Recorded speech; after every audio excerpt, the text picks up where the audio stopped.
रामलीला चल रही होती है। रामलीला देखने तो बहुत भीड़ आती है, लेकिन कोई भी रामलीला वालों को चंदा नहीं दे रहा होता। ये देखकर रामलीला कराने वाले बहुत दुखी होते हैं।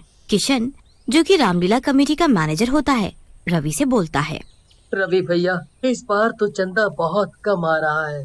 लगता है इस बार रावण के पुतले भी नहीं लगवा पाएंगे। बात तो सही है, लेकिन हम कर भी क्या सकते हैं। लोगों ने इतना पैसा तो कमा लिया है, लेकिन भगवान के नाम पर कुछ चंदा देना ही नहीं चाहते।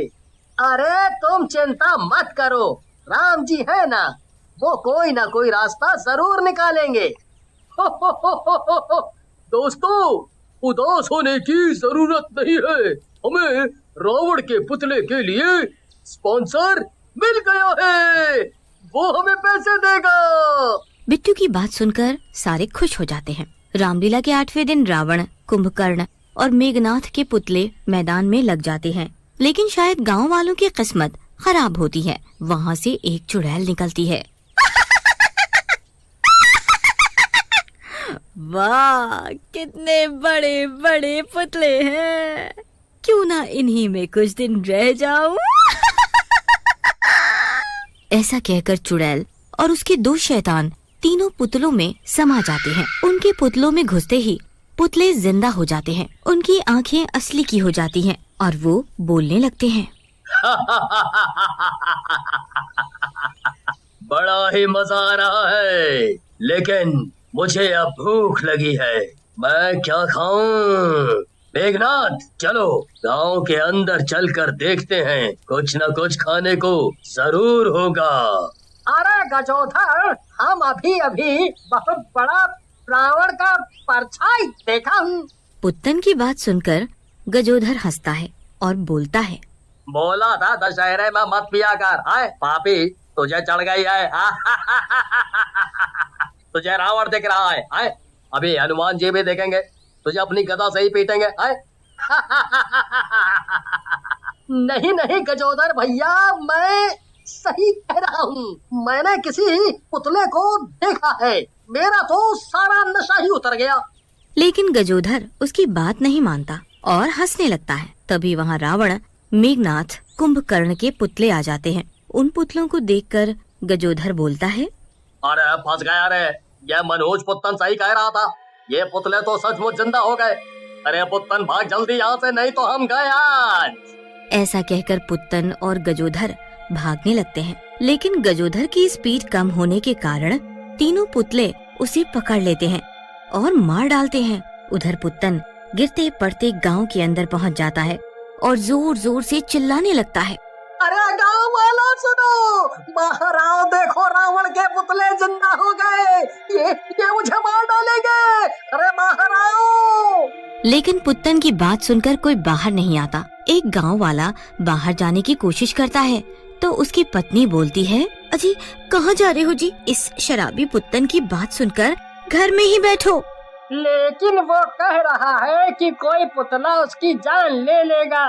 भला पुतले भी किसी की जान लेते हैं? अरे शराबी है, कहीं से सस्ती दारू मिली होगी, पी ली होगी। तुम सो जाओ, नहीं तो तुम झाड़ू से जरूर पिट जाओगे। उधर पुत्तन के सामने तीनों पुतले आ जाते हैं और बोलते हैं, कहाँ तक भागेगा?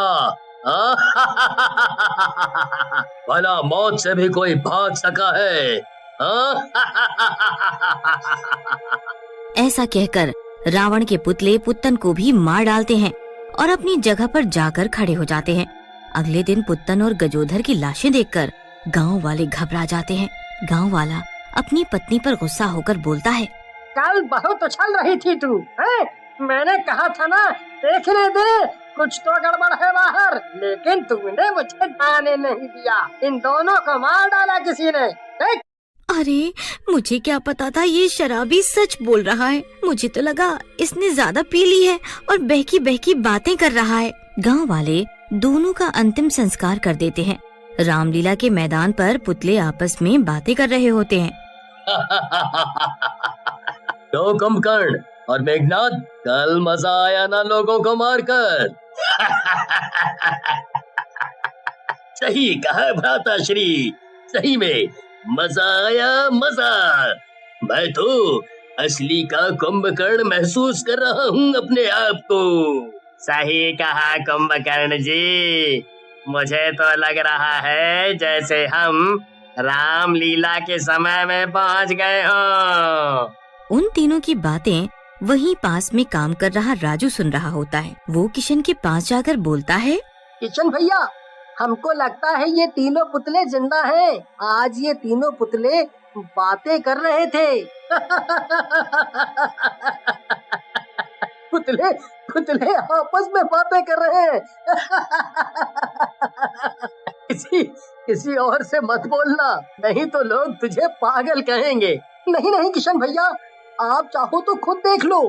ऐसा कहकर किशन वहाँ से चला जाता है। बाकी लोग और राजू भी अपने काम में लग जाते हैं। उसी रात तीनों पुतले वापस गांव में जाते हैं और कई लोगों को मार डालते हैं। अगली सुबह गांव वाले एक जगह इकट्ठा होते हैं और बोलते हैं, अरे मैंने वो शराबी पुत्तन के मुंह से सुना था कि कोई पुतला उसे मार डालेगा।